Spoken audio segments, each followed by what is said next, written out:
this topic is geared around architecture, so we'll talk a little bit about that, but it's also in the wheelhouse of SREs. So it'll be kind of an interesting combo. Site reliability engineers, I should probably define things, right? And it's the first time I've ever given it, first time. So don't have any idea whether I have the timing down right. We'll see. But I also hope that it's interactive. So we'll see where we are with that. What I have found is that in the world of non-functional requirements, in particular around SLIs, SLOs, and SLAs, that there's confusion. And I keep seeing that confusion. So that was what drove this, in part. The other part is I have an organization I'm working with that has misconfigured their pods, and we're going to talk through that as well. So there is a benefit in understanding and knowing Kubernetes or container management.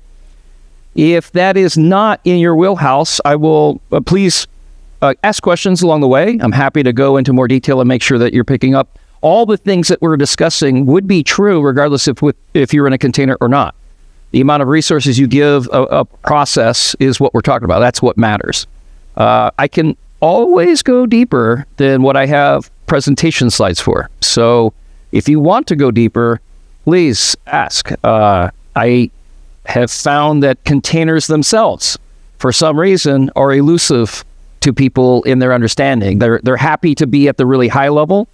I will also say the analogies that we commonly see with containers is a great introduction, but it's a terrible analogy for a lot of reasons. To compare it as like a shipping container. There are some cool analogies that you can make with that, but in the real world, that's kind of, I would call it junior varsity, right? Like it's not the most technical analogy that you want to make. So we'll get there. We'll see. Please keep me honest. As I said, let's have a little fun. You guys made it. It's the last day, the last session. Congrats to you guys. You made it. It's been a fun trip. So let's get started. That's me. Nothing important here other than I have been doing the stuff we're going to be presenting for some time, right? And it's been a hyper focus of mine for the last year for sure. I should add as well, prior to coming to the organization I'm currently with, which was, I've been there for 4 years.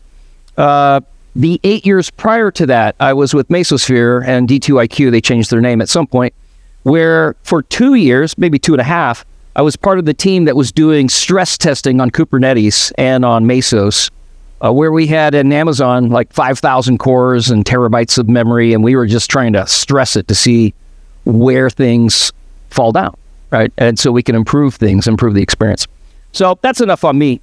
NFRs. I jokingly told Dilip that I was like, hey, I created the title. I was like, hey, we could add another thing. I want to talk on this other topic. I literally didn't have anything prepared, right? I was like, hey, I really do want to talk on this topic. And I called it NFR WTH.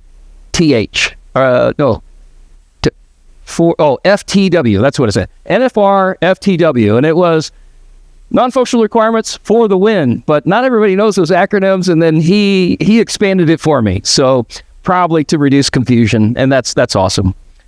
When we get into NFRs, non-functional requirements, what we can say is the requirements come from an end user, the business, right? They're going to tell us, hey, here's what I want this thing to do. Then there is a job that we have to do as architects, and I'm making huge assumptions here. I don't know the group in here totally. You don't have to be an architect. You, as a developer, you would want to know these things, right? So devs, SREs, ops teams, architects, we all need to know a little bit of details here. But I do expect someone technical to come up with the requirements beyond what the user tells you. They're not going to give it to you. And that's actually the hard work. I found that people are a little nervous when they get to that stage where they're going to have to say, hey, we want response times in second. They're nervous because they could be wrong. And there's a human condition where we want to be right all the time, right? The other is what the user tells us. They look at the app and they're like, that's slow. I'm like, yeah, you're right. You're always right. You're the customer. So, and then they just want it faster. I'm like, well, how much faster you want it? And they'll never tell you. They're like, it doesn't work for us. Now, we have good science I'm not going to go into here But if you ever go deep into user experience, they have like really good science on, how much time, how much latency really is troubling for a human. Like if you come back with a response and it's 5 seconds later, the mind has already switched to another task. So you have to stay within a certain window. I don't even remember exactly the numbers, but it's pretty small, right? The human mind will instantly, if you don't provide a response, I've got other things I'm going to do in my mind. And some of us are worse than others. And my mind is crazy. I've got like 5 things going on right now while I'm talking to you. So just be aware of that. So non-functional requirements, we have to develop them. And I'm going to come out with a few that are, well, I'm going to come out with one strongly. You've heard me, if you've been in some of my sessions this week, you've heard it before. I'm going to emphasize it again right here, right now. Okay. So, and it's not normal. Like I don't hear it. I don't hear it enough, but it's critical. And we'll talk through the whys. If there's a thing I'm hoping for is we'll talk through the things that we need to do, but understanding the whys. That's really where I want to be. Okay. And there's a lot of things I want to talk about that I don't have slide content for, but we're recording and we'll have a backup and we'll see where we land. All right. Non-functional requirements. What does that mean? Well, it's a grab bag of things. Interoperability, availability, usability, maintainability, all the abilities, right? Security will be a part of that. Now, on these things, we could actually have a whole session on any one of them. We're going to try to focus on availability and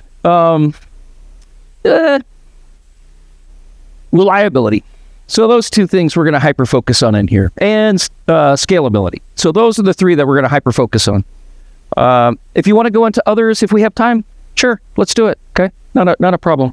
But that's what we mean by NFRs. It's all these abilities, all these requirements. They're absolutely essential. It's surprising to me, actually. It's surprising how many dev teams don't really do the due diligence to write down, document, or decide certain NFRs. They just build out an app and like, hey, I did this thing. In fact, let me ask you a question. And it's a world that doesn't exist, right? You're going to challenge me on it. It's a world that doesn't exist. Is it possible for you, any one of us, to write exactly the code necessary to meet the requirements, and the requirements given to us by the business is exactly what they needed and wanted? So there's no confusion on the requirements. They're exactly right. I know this is hypothetical. I know it doesn't exist. In a world where it did exist and they nailed it, is it still possible to fail? And what does it look like? Anybody want to volunteer a thought? Like, we did exactly what the user asked for, and we are delivering exactly what they needed, and it was exactly right. Is it still possible to fail? Exactly. At least I got people in agreement. So yes. What does it look like? So, yeah, of course it does. Perfect consultant answer, by the way. Shitting Microsoft. Oh, you are not in my hypothetical world. No, sorry. I love it. I love it. So I actually, in just the brief conversation, I heard several things, not just one, right? I heard about segmentation, which could cause things, okay, and that's a valid thing. We have to build a system that is resilient to that. I heard a little bit about response, but that's what I want to emphasize on. Could you imagine you nailed it. You got this app, you did exactly what they needed. You click the button and you wait for minutes, right? That would not be something that people would use. When we talk about success, we're talking about really, in some part, usability, which is one of our other abilities, right? We have to, what if you click the button and it works for you and it only supports one concurrent user? So nobody else. So it's great for you, right? That obviously is an app that I'm going to extremes. And sometimes we in philosophy will go to extremes to understand things, right? And what we're saying is there's a lot of things that we commonly do that are implicit, meaning someone didn't tell us to do it and we just naturally see it. And we're like, ooh, that's not usable. And I'm in the world of trying to make the implicit explicit. Does this make sense? The words I'm using? Okay. So our job is to actually define this usability element. And we do that through a variety of other features. Like, what if the app, you hit it, and then it crashes? And then you hit it, and it crashes. Well, at that point, we have a problem, right? It's just an app that, you can imagine if Google crashed every other time, or Twitter. You remember the old Twitter days where the fail whale would kick in, right? Like you hit it, and now it's like, well, eventually the fail whale will go away and the app will start again. For some reason, we still use that app, but it's also not mission critical, right? The business risk for Twitter is just not I don't even want to go down the Twitter route. Oh, what's it called now? It's like X. I'm sorry, my bad. So the important part there, we as technicians, as engineers and architects, we have to define certain things. That's part of our job. Nobody's going to ask us to do it. Well, they might, but it commonly is not asked for. It's expected. It's just expected. The user is going to expect that it works. And they aren't even going to have enough awareness until they use it to go, ugh, I got to click 5 levels deep to do the thing I need every time. It's like that's a usability thing too, right? And that's more about design than it is about the things that we are going to talk about. But if it were too slow, they would say, hey, this is too slow. What they don't know is the number that we want to maintain. So I want you to get in your head, this is part of our role. And some of those numbers we're going to talk about, they're hard, they're challenging, okay? And we'll get there, I hope. But keep asking questions if not. Now, we're going to spend several slides on just the SLX, right? The SLX, service level, and then pick another the variable. So we have an SLI, we have SLOs, we have SLAs. By the time we get through 4 slides, I'm expecting you to be crystal clear on what each of those are and when I might use one or the other, okay? That is my goal. So there's a nice slide here, but it doesn't set us up very nicely. These acronyms, service level, what's the difference and why do they matter? Well, SLI. The SLI is what we are measuring. The number of times I've worked with a team that starts defining measurements or constraints for an SLI is pretty high. And it's a mistake. It's a misunderstanding. The SLIs are the indicators. It's like saying in your car, you've got something that is a speedometer and it's telling you kilometers per hour or miles per hour. You know that's important. So what we're going to say is I need my vehicle to have a speedometer. What we're not saying is what I want to limit it to. I'm not saying it's going to go to 100 kilometers an hour and then be regulated in some way. I'm not saying it has to go to 100. It does need to go to a level, of course, meaningful and add value for us sports, Racer X's, right? Speedsters. But that is the most common failure I see here. These are the indicators. So what are the things I care about? That's your list. The things I care about. You might even include the units of measure in which you care about them. So if you're talking about response times, you might say your response times are requests per second or per minute. That's okay as well, but you're not defining any specific measurement. You're defining the units of which you are using an indicator for. So notice even in the speedometer, I said, hey, kilometers per hour or miles per hour. It's good to inform the expectation of measurement so that we're all crystal clear. We're all on the same page. This is about alignment. This is alignment between architecture, SREs, devs, and ops. We all have an understanding of what we're looking for. When I build up a dashboard, I'm looking at metrics. I want to be able to have a conversation that's meaningful, right? So SLI, that is what we're measuring. These two we want to talk about in more detail, but these become measurements. And they're roughly the same, right? I have what is my goal, that's the O, and what is my agreement. Now, commonly, an SLA, a service level agreement, is an agreement that I would make with an external customer. And almost always, it has a consequence to it. So when I'm signing a contract with the vendor, I'm like, what SLA, what service level agreement are we going to agree to? And then we build out a contract. And if you don't meet it, and that could be inclusive of like availability. If you go down so often, even at Microsoft with Azure, they're like, hey, we're going to give you a credit. There are consequences even at that level that they are going to suffer because they couldn't meet their obligations, the agreement that we made. That leaves open, though, this SLO, right? We talked about this. This is contractually. Almost well, I want to be careful here. I said almost always this is an external contract.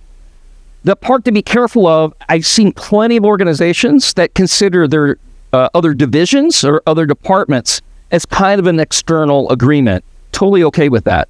So that's where things can get a little bit gray, and it's okay, right? Everybody okay with that? But it is an agreement. It does have a consequence. It's important. So what is this O thing? Well, the best way to illustrate or understand the O, what happened? I hit a button. We're not there yet. It's on the next slide. SLIs, availability, throughput, response times, error rates. These are very, very common SLIs. These are the things I'm measuring. Yes, please. So I'm thinking through your question, by the way. And if I understand it correctly, is there could be internal things I care about, like maybe connection pools, number of tokens I'm using, from an AI standpoint. Those are all very important measurements, and I like them. They don't usually they have an impact on my buckle zone, which we're going to talk about eventually, right? They have an impact on my scalability that we have to discuss. And so because of that, they're important to put on my dashboard. But to me, it would be odd to identify it as the indicator that is the leading indicator for what it is that we're concerned with. Does that make sense? So it's possible, to your point, it's possible that I'm concerned with response times. And my response times are a little on the high side, and so I'm measuring them. And I can also look at my dashboard and go, wait a minute, I keep maxing out my connection pool. And then, of course, I have threads listening that are waiting because there is nothing to attach to on the back end. And so we build up this, what I call back pressure on the process, that it can't actually respond well. And then the solution in that scenario is I need to up my connection pool, and then magic happens. All of a sudden, I get a nice throughput and a nice response time. So they do play together. I love the question because they do play together. But the thing that I usually care, I would never have an SLA, and that's probably where you want to go. I'm never going to have an SLA with a contract with a customer that's going to say you get 10 connections in your pool and that's it. And if you want to pay for more, I'll give you 20, right? That's usually not what you're doing. What you are doing is the things that they actually care about. So this is a nice conversation because there's internal things that engineers internal to the project care about, but usually these things are the things that are kind of the experience that the dependent or the calling services have. That's the thing that I care about. They don't care about the internals. They're encapsulated from that. Now you care about them and you should have them on your dashboard. So what an excellent question. So these are very common. We could add to this list, but these are super common. These are very much measured differently. It's very odd that I would have a dashboard that has availability because it's well over time. The other thing I would say is even though we might not have availability, if you're 24/7, 365, the answer to availability is really just error rates. If you are expected to be 100% up all the time, the number of times you're not available, the number of times you sent like a 500 error, that's an error rate. Well, that's a time you weren't available for a calling customer, right? For the calling process wasn't able to be satisfied. We'll talk further about availability outside of 100% up, and there's games that people play, and I don't tend to like the games really. We'll talk through it. Hopefully it'll make sense. All right, my slide that's going to help us understand SLOs. We have a response time here, and in the response time, you can see that I have 200 and 300 and an angry person on the other side, right? So what we can say here is response time is the SLI. We care about the response time, and we're going to measure it in requests per second, in this case, milliseconds. We can also say that my agreement with the customer, they're angry when I have surpassed my SLA. So 300 milliseconds is the SLA that I've made an agreement with some third party, either another department or likely another customer. This is the thing I'm expected and have contracts in place that have financial, usually, implications if I were to fail. That moves us right over here to our 200 milliseconds, the SLO. The SLO is our internal goal to maintain, usually set to a threshold that will never violate the SLA. So the SLO is very similar because it's the same units, it's the same SLI. Yeah. I can see the confusion that there can be the same, and if you never have an SLA, then you're really just working with SLOs. It's possible you're building out an app and it's for you, it's for your organization, and you never make a contract with somebody else. You still have an SLO in place, right, that I'm going to manage to. So I'm saying here in this example, 200 milliseconds is my SLO. That's the thing I want to maintain. Now, we still have at least 2 more things to talk about, and I don't even have slides for them. I don't think. We'll see. 1. Is this max, meaning ever? If any request goes above 200, that's a problem. Or, more likely, is it a P95? Using statistical analysis, 95% of the time we're under this. The other 5% might be above that. And you might come out with SLOs that establish a P95 and a max. Everybody following? Okay.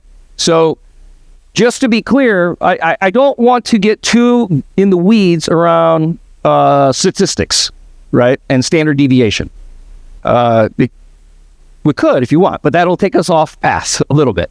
So we are going to use standard deviation as a rule, and all we mean is simply this, that the most common thing that we will hold to, from my experience, is P95.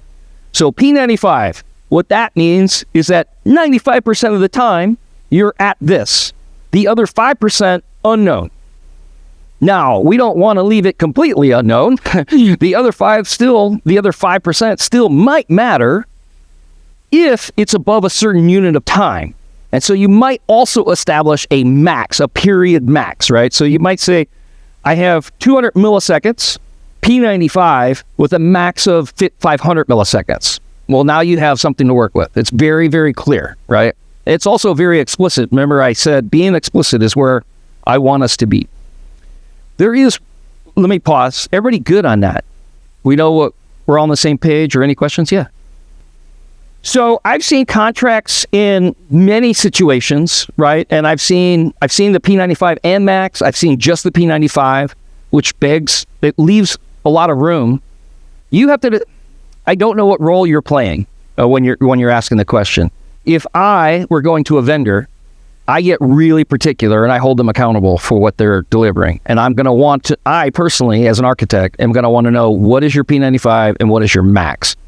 I am less critical on max violations as long as it's not all the time. Does that make sense?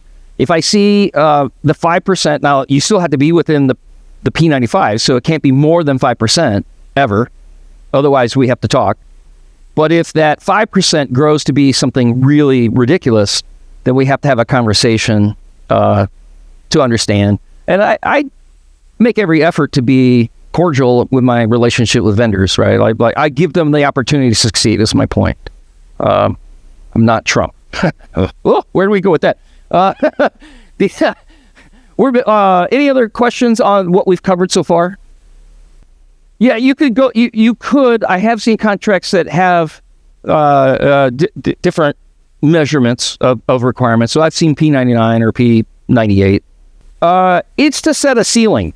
It has nothing to do with the volume of responses. It's that any of the options can't go above a certain number.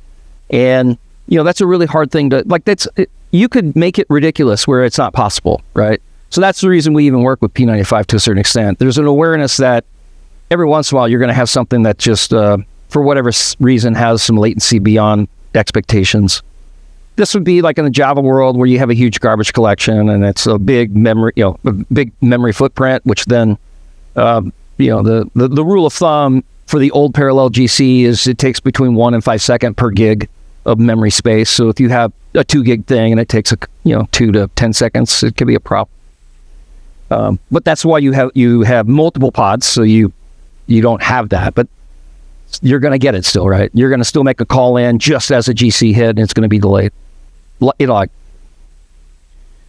there's one more thing we didn't talk about, so I just want to make sure we're all on the same page before I jump to a new topic. We're all on the same page generally? You're twitching back there. You good? Okay, good. Yeah.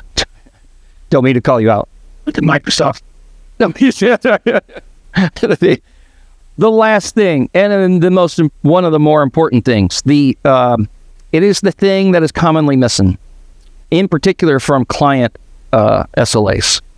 And that is, anybody want to take a guess? Anybody know? I have talked about it this week, but I'm not expecting you to read my mind. I just want to know if someone has the experience where they're like, yeah, it's missing X. So what's missing is load. What is load? Okay, so what I mean is, what is the volume of requests happening at one time? So to make it super simple, I'm going to use philosophy again, right? Or I'm going to talk through extremes. It is insanely easy to give sub half-second response times for one user. For that same application, could you imagine 1 million users or 100 million users? My ability to maintain this is governed significantly by the contract's design load. Now, that's my term, design load, all right? But load or scale matters. Everybody good? I'm going to hit on that multiple times, so if we're going to hit it multiple times in this hour we have together. But the number that you have here, it's going to probably be around statistics. It'll probably be P95. That's a very common one and an easy one to work with. And it also is dependent upon load. So if we're saying to meet our SLO, we have to be 200 milliseconds for a P95, meaning 95% of the time at 10,000 requests per second. Now we have all the information to be capable of succeeding. Anything else is a question mark, right? Like it might. And it's very, very common to sign a deal with Salesforce or with pick a vendor, and they're like, "We'll meet this contract." It's like, well, what if we're at 100? Well, we'll get there when we get there. It's like, that doesn't make me feel comfortable. Yes, I know you better take that. Right. Yeah, you have a real bias. You could get them back, and it'll cost you though. So commercial last, but yeah, I don't know if I have a good answer for that. It kind of varies per client, per vendor that I'm talking through. A lot of, if I'm going to get whatever I can get though. Yeah, I want them to be held accountable, and that is the important part. In fact, so much so that I'm not going to rely on their numbers. I'm going to rely on mine. And if they have a violation, if it's a minor violation, we'll just have a quick conversation. Hey, did you notice? Blah, blah, blah. Could we get some update on... You have back-end logs. You have back-end metrics. This is our experience. Can you help us understand how we got here? Like, that's not a whole lot of pressure. That's an awareness that we're reaching certain challenges, and you are in violation of your contract. I want them to know that, right? If it's a problem, like if it's affecting us, then I'm going to have a much more serious conversation, and I will hold them accountable and then ask for, like, there are certain things, like finance is what I'm in. I've also been in healthcare. There are certain things you can't, like you can give me more money, but it doesn't solve the problem. Somebody's being affected in a very negative way, like in a health way, right?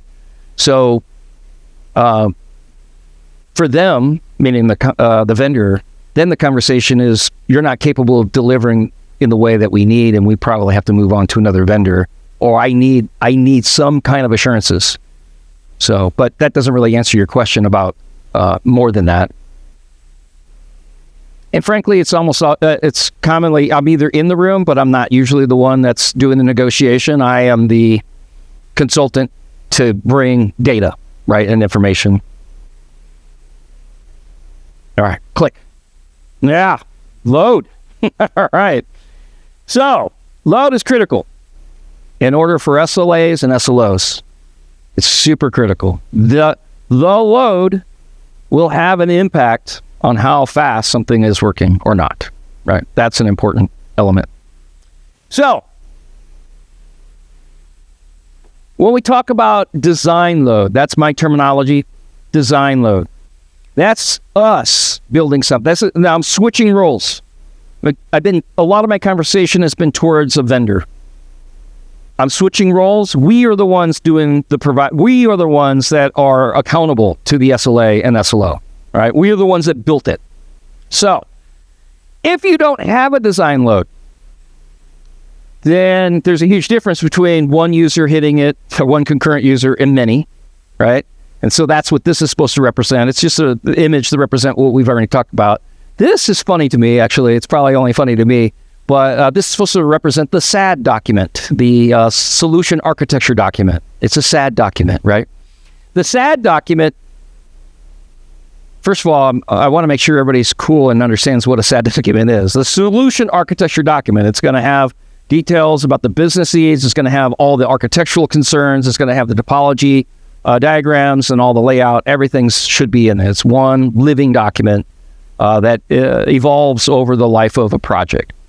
Now, for that SAD, one of the most common things that I see missing is the design load. They just don't even... And my expectation for teams that I'm working with, it has to be there. Otherwise, you can't... Otherwise, nothing matters. I can't hold to an SLO without it. So what is it? And then that becomes another important thing for the latter things we're going to talk about in the remaining half hour we have. And that is we're going to right-size processes. Well, I can't properly right-size without knowing load, right? So you have to, as an architect, document what the load is. Now, here's common problems I see. One is, I don't know. Well, then you're going to have to find out. You're going to have to understand. Hey, it's greenfield. We just built it. I have no idea. All right, well, you're going to have to estimate it. You're going to have to figure that out. One of the interview questions you would commonly get, like at Google and things like that, they would say, estimate for me the number of piano tuners in New York City. You know, that seems like a really silly question, but it's awesome. Why? Because it helps you walk through someone's... First of all, they clearly aren't going to know. So you're going to have to guess. And people are going to be timid about guessing. And you're going to get to feel... You're going to get to see, will they ask enough questions? In an interview, by the way, that if I'm interviewing an architect, one of the signs that is a green or red flag that I use commonly, are they asking clarifying questions? I gave them a problem, and they're like, and they start like, well, what's the load? What are you expecting this? Can I ask further questions? Yeah, that's a positive sign. I don't want somebody to assume everything and then just give me an answer, because I can't trust that. And I also want to test what their logical thinking is. Well, he's like, well, you know, I can guess that the population of New York City is in the 10 or 20 million, right? Or something like that. You're going to pick a number, but at least now I can follow your thinking. It's like, based on that, I'm kind of guessing that, you know, every 20 homes is going to have a piano. And then you have a number. And then you're like, well, you know, so you go through that. That's the whole point. That's what you're going to have to do with your design load for greenfield. You're going to say, hey, this is public facing. I'll give you another example. Some of you know, because I mentioned it earlier this week. I worked for GoGo at one point, and I had in-flight entertainment for Singapore Air. I built it. Guess what I know? There's only maximum of 300 seats in that plane, right? I know my scale. You could say, well, they could have 2 devices. Yeah, okay. Not a problem, right? It's just not a problem. So you're going to have to know, is it released to a customer? And do you know their load requirements? You could ask them. And if they don't give it to you, we don't know, make them do their work. Make them do their due diligence. I get greenfield being a challenge. The other problem we have, we'll have organizations like, well, I'm looking at last year, and last year we had this load. Awesome, you know something. You have a number. But here's the problem. For the org that I'm with, their goal over the next 5 years is to double their size. Double the amount of assets they're working with, double the number of customers they have. You can't look at last year and be successful over the next 5 years if you're using last year's numbers as your load. So again, the due diligence is in a deep understanding of what are we doing. It's like the comparison I commonly make that hopefully hits home is I don't know any civil engineer knowing that I need a bridge that's going to have a 40-ton truck run across it that's going to build a bridge that supports 40 ton. You hear it? And that's what we're talking about here. We're talking about I need to be able to have a design load that surpasses my expectations, such that I know that all of the things we're going to talk about for the next half hour establish a system that works and meets the SLAs. Okay? You guys got quiet. Because I said work, right? Like it's like it's going to take work. Yeah, and there is a little bit of a swag factor here. Like meaning it's a wild guess, right? Like there's in some cases, but it should be based on logic. It should be based on expectations, and you could be wrong. And if you're wrong, then you should have metrics in your data center for that application. You could see what the load is, and then adjust from there. Right. So there's a little bit it's going to evolve. I've said that multiple times in my architecture talks this week. Architecture, as well as load and the metrics we use, they evolve. They evolve. Okay. So we need design load. Yes. Oh, I'm sorry. A tool to capture data or tool to induce load? Yeah. There's a number out there. The one that's been around forever, but yet still commonly used is JMeter. The one I have a strong liking for today is K6. K6 is, I think, produced by the Grafana guys and gals, right? K6 is really cool for multiple reasons. One, its configuration is essentially YAML or JSON, which I happen to like. The other is that you can use it simply as this is the node that's going to be hammering the load, but using K6, you can actually federate out an army of nodes to do it. Super cool, right? And it does all, if you're going to do any of the load testing, all of them are going to give you like response times and average. They're all going to give you the metrics and data that you're going to want. But the tool you're looking for is probably JMeter or K6. And there's more out there, but those are the two that I'm aware of. Great question. All right. Let me add one more dimension. Sorry, I'm not adding it. You're going to wait. Not you, they. Go ahead. Ballpark answer, yeah. So I had at least 3 thoughts when you asked that question, and I'll go through all 3, hopefully, if I don't forget them. The first is, it sounded like in your initial description, kind of a burst of load. You may not have meant that. But there are times, for sure, where you have a peak season, or you have a peak moment, or you have just, a social event. I like to call it the Taylor Swift moment, right? Where you advertise on the Super Bowl some Taylor Swift thing, and then the army comes looking for that thing, and you get, it's more of a system, a socially engineered denial of service attack. Right? It's weird to put all those words together, but it's true. So, one, we're fighting a couple of different things there. Let's address the burst. If I have a burst, that's the thing that I have to accommodate. I have to know that I can accommodate the burst. The peak season, peak time, that's what matters. It also matters that we haven't got to it yet, but when I'm right-sizing pods, I have to have those pods set for those moments. People are going to want to cheat. They're going to want to, hey, I don't need that a lot of the times. Okay, we can do some compromises, and that might look like, well, I'm going to have a pod that has half of the load, and I'm going to federate that across several pods, and I might scale down so that I'm reducing the amount of resources I need. So there's some tricks we can do, and it's fairly easy. The hand wave doesn't help, but it's fairly easy to do. And then your follow-on to that was, the guess. So, yeah, you're going to have to combine a number of things. My pause there is not always, but it depends on what data you have. One, you might have a trend of the application growing over time. So you'll see that 3 years ago, we were at X. 2 years ago, we were at X plus something, plus Y. And you can see the curve. You can see the growth. Well, then it becomes natural to go, we're at least the growth factor we saw over the last 5 years, year that I want to move to. But the other is talking to the business. What is our plan? Are we growing our customers? It very much depends. If you have a public-facing site, there's a lot of things you can't control. If people are just registering, people found out about your site, and then through social media, they broadcast it out, and you have a crazy amount of more load, it's hard to plan for. As I mentioned, at some point you'll be wrong, and you'll have to evolve. But if you're looking for how do I make my guess a little bit more solid, I would look at trends. I'd look at the business. Hey, we're looking to grow twice as much. That's what I would do.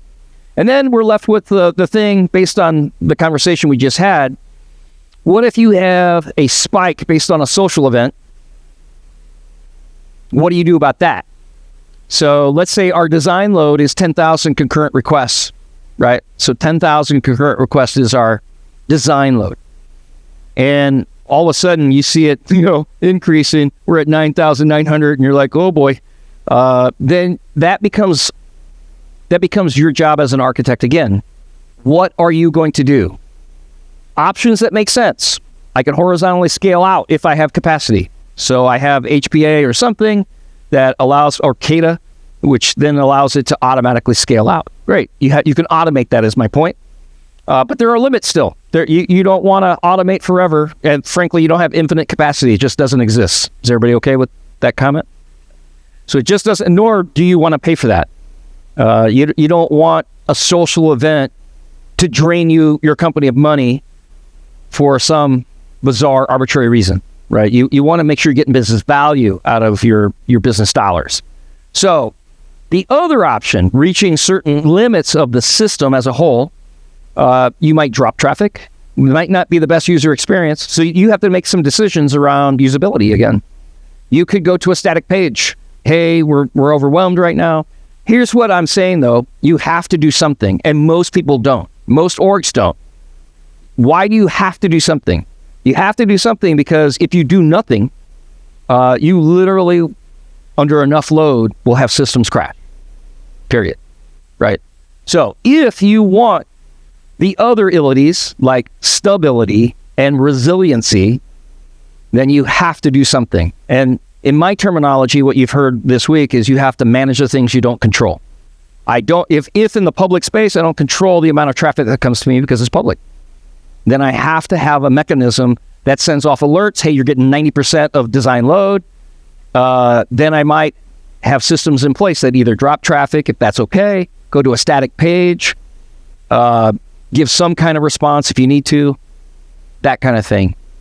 But that's why Twitter had to fail well. They were a great example. I'm not saying that that's the perfect example, but you at least knew, hey, you got to come back later because they can't handle more load. Their system stayed up and running in some cases. There's a story there I could go through if you want. All right, later. A missing component. The other thing we didn't talk about yet, and we're still just talking about response times and I'm almost out of time. There's a huge difference between reads and writes. A lot of times in contracts, you have something that says P95 is sub 300 milliseconds at 10,000 requests per second. That really is not technically enough because what you really want to say, I allow it, by the way, but I will ask questions. What you really want to say is that on reads or on writes? Because it's hard to scale reads. It's impossible to scale writes. That's not my phrase. It's the creator of Cassandra actually said that, something similar. I'm paraphrasing. But so your ability to build out a system that is reads and writes in one system probably makes some assumptions that you're mainly reading and not writing, first of all. And when you see a contract with an SLA, you're probably talking about reads and not writes. But when you get into a world where you are heavily focused on writes, one, you would build a different kind of system than what you did for reads. Let's talk through it for a second if we have time. If I have a high level of reads and I need to scale it, I'm going to deconstruct the data. I'm going to have a lot of duplication of data. I'm going to have eventual consistency. I'm going to have data in a lot of different nodes that then can serve, right? So that's what you mean when you put in a cache. That's what you mean when you're like, hey, I need to shard this in some way. I'm getting data out to a lot of different places. That is great for reads. It is horrible for writes, right? If you want to scale writes, your preference is imagining a spinning disk, and you've got a head on the disk. And as the head moves, you don't want it doing this at all. You just want to keep writing a stream of data. That's the most optimal thing you could possibly do, is just keep writing. Just move the head forward and write. So, but that's horrible when you want to read, right? Also, something likely, after you have a stream of data landing on a disk in some fashion, needs to parse it and index it and do all the other magical things that we want for reads. So, you have two different architectures for whether you want to focus on reads and whether you want to focus on writes. Let me pause for a second. Most of us work for orgs where you don't have to be worried about it, and that's awesome, right? If you have a system that works for reads and writes at the scale you're at, awesome. You don't need to redesign it just because of what I said here right now. I'm saying when you encroach upon limits and the rules change, the architectural rules change, you're going to have to adapt to it. And it means changing your architecture. All right. And frankly, it's not common to have high write scale needs, but I don't know what you're doing either. So, and then there's little tricks you do, right? Like in the world of IoT, and you got all these cars now generating petabytes of data a day. They don't send petabytes of data a day to a central location. They send summaries of information to it, right? So those are the kind of tricks I call it data shaping. They will shape the data to something that is a summation of information. So most of this is, focus on get versus post. And what I really mean is reads versus writes. And then I will have SLAs sometimes that are different for the different styles if it matters. Now, if it doesn't matter, one, you're likely dealing with reads, and that is the most common thing to need to scale. So, but just realize you're assuming that, and it's implied. And I prefer explicit. So, all right. I had no idea I'd run out of time. So I'm going to quicken a few things. I want to get to some points. Availability. Well, so I started my world as a nuclear engineer. I might have mentioned that, but to be that, I had to be an electronic technician. So I brought in resistors. When you have resistors in series, they're additive. When you have resistors in parallel, it's different math, but they're not additive. It's less than the max, right? So we use that same philosophy. We can go over here, warning, math, right? See, even the projector doesn't want to see math. All right. This doesn't matter. It is the math, by the way, if you wanted to see it. What does matter, and I actually prefer not to memorize things, but to kind of go off rules of thumb, right? And the rule of thumb is very easy. If I put availability, the same number of availability in series, then I have less availability. If I put the same similar components in parallel, I get more availability. Is everybody cool? That's the rule of thumb. It's super simple. Now, if you want to go to the math, because you may be contractually obligated, like Azure. Azure is going to spin up. I'm sorry. Oh, my friend with Microsoft is gone. Good. Phew. I could talk about Azure now. The Azure, they say like the SQL Server is going to be 3 nines and a half. All right. So let's say that's cool. Maybe that works for you and your org. By the way, this is the part of architecture I rarely see done. I also expect it in the SAD document. So I'm giving you a bunch of stuff that I expect that I commonly do not see. So I'd really like you to focus on this part, right? I have 3 components. These are the numbers. I got a 8, 9, 5, and 9, 9. So 2 9s there. If I were to put them in parallel, I actually get 5 9s out of that. So what if I have Azure services and I have 3 9s, but my system needs 3 9s? My system needs 3 9s. What is required of you to do? Well, first of all, I can't add something on top of 3 9s because it will be in series and still have 3 9s, right? That's the rule of thumb. We just said it earlier. So it is required, if I'm going to be 3 9s, that the systems underneath have to be greater than 3 9s, such that when I put them in series, I end up with 3 9s. That means I'm going to take the SQL Server or whatever the component is, and I have to have 2 of them in parallel, and now my 3 9s becomes greater than 3 9s. Is this making sense? It's what I'm talking through seems simple to say and maybe even simple to understand. In practice, it's a lot of work because I'm taking every component that with every dependency, understanding its availability, and it's easy when Microsoft comes to me and says, hey, this is 3 9s and this is 3.5 9s. My question for you is, what is your component's availability, right? That's harder. Again, I have to document that. I'm the architect. I'm saying we have to maintain this, and I have to build out a system that supports it. right? If we were to go further, same numbers. I got 98, 95, 99, and I put those instead in series. That says series up there. I need to change this parallel word. If I have them in series, you get 92.1. You get 19, right? So, and of course, we have a whole architecture that's layered and partitioned. That means we have a bunch of things that are in parallel and we have a bunch of things that are in series. I have to do a lot of math. If you want to be accurate and know what your system is. It's very rare to see it. It's important to do. I don't know why it's rare, if it's important, but it is. Yeah. There's my scale curve again. My friend up here that was talking about connection pools or things like that. We'd like to think that scaling is linear. The reality is it's always a curve. Let me put it this way. I have always sold curves. Right? So what does that mean? I'm putting a load on something to the point you hit a buckle zone. Buckle zone's fairly simple. You have tapped out a resource. The hard part is I don't know what resource. The resource could have been the number of ports on a node. It could have been the amount of core time you have or the amount of memory you have. It could have been virtual. It could have been the number of connection pools you have. Some of those things are virtual and I can adjust them. Some of those things are not. The other important thing here is that this curve, you can imagine, well, first of all, this dashed line here establishes where it is fairly linear. Everybody cool? And linear for us means it's predictable. So if I said that this line here is 5,000 concurrent requests, now I know that my throughput, which is actually I/O here, and my response times are all linear. This gold line here, a little bit different on this projection, but this gold line here is the thing we care about. Using vector math, this is the summation of these two vectors, so it's really simple. When I combine these two lines, it creates this line. I'm linear at this point. Everything's good. So I want to do this at a component level, meaning one pod. I want to know what the pod's capability is. I have a design load characteristic for a pod. If this is 5,000, here's another thing that only mature orgs have, which also means it's rare, right?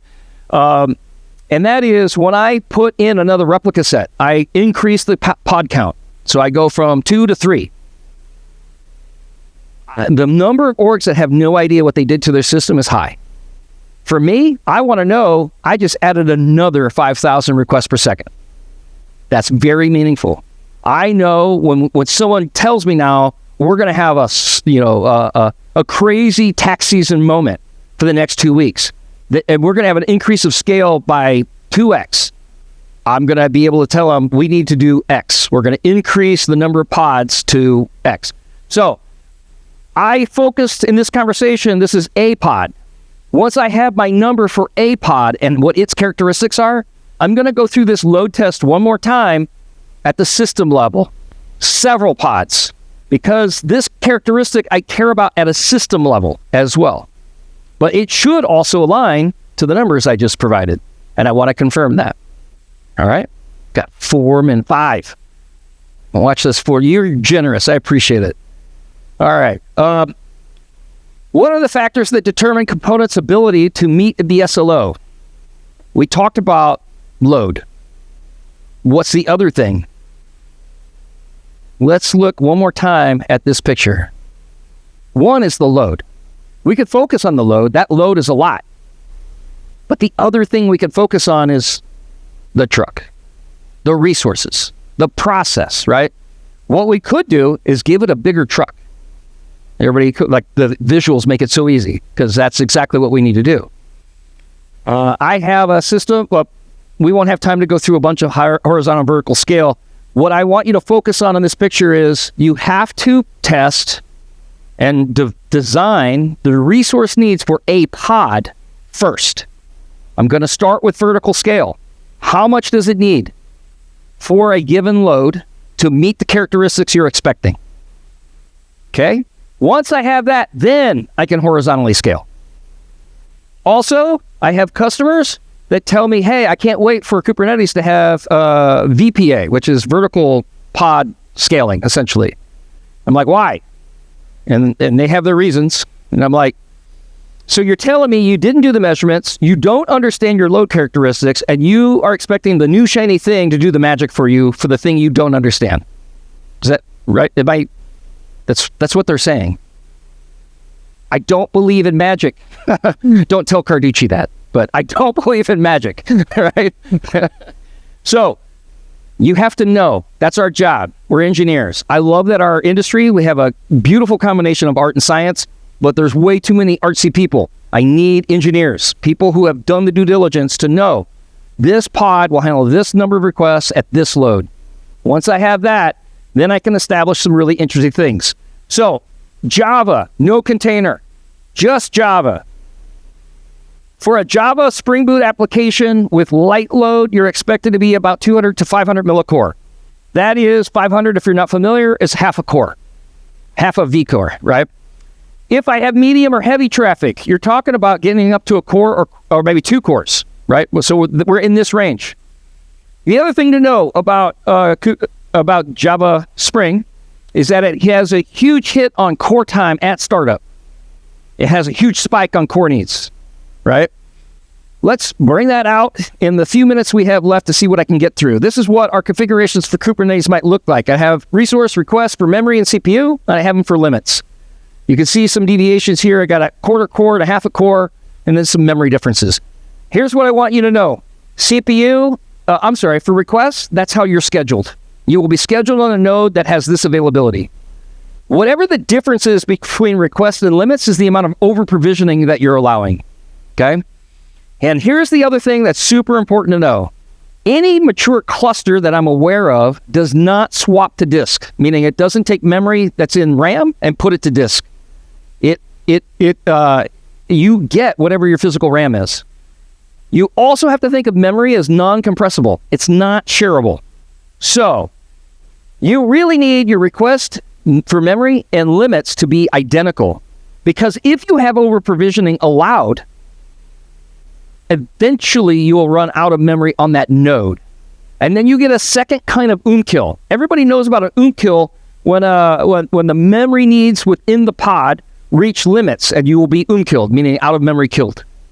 The thing that most people are not aware of is if I run out of memory on the node, there's an algorithm for this, but the short version of it is the largest pod will be killed. The difference is it's really hard to tell which kill you had. And it will not occur if you never over-provision. So if you want to create some stability in your cluster, you have to reduce the over-provisioning. You have to have memory limits and requests to be the same. Okay, we don't talk about that. This is a problem. Devs end up setting this, and they think it's like Java, where I have min and max MX, and it is not. You have to start thinking that request is what I'm guaranteed on the node. It is what I expect under normal operating conditions. And the limit is, oh crap, something really bad happened that is out of my design understanding. This is an oh crap moment only. It is not the limits for what you have within the pod. Is everybody okay with that? So that's really fast because I was out of time. If there's a core thing I want you to do, no. This is what it looks like. I've landed a thing that has an 8 gig request and a 16 limit, and an 8 gig request and a 16 limit for memory, and this is what's possible. That's what we mean by over-provisioning. You can't allow it, right? Which means you have to load test, and you will have the slides, and I'm clearly out of time. You'll have the slides. You'll also have my contact if you want more information. Please ask. But what I want you to get to is you have to load test, and here's the thing that people are failing on. If you are going to load test, you cannot load test with your production configurations. You're going to load test with whatever you think your request is, you're going to set as your limit. So if you have an organization that has 70 millicore as the request, set that at your limit and see what happens. And what you will find is that the Java process can't even respond. It can barely garbage collect at that level, right? So with that, let me get to the slide that has my contact so that you have it. There is more. How did I fail at this? There's a spreadsheet you want to create. You want to go through a lot of configuration options. There's a lot of great things about load testing for right sizing. Don't think of load testing for right sizing as load testing. It's not load testing. It's about putting a load on a process that has memory and CPU constraints put on it for the purpose of understanding what is most optimal. The secret sauce here is I want the minimum constraints, the smallest constraints that give the greatest value. There is some compromising, but you can't compromise until you have the data. You actually do the measurements. So with that, there is a slide in there of thank you, and there's my contact.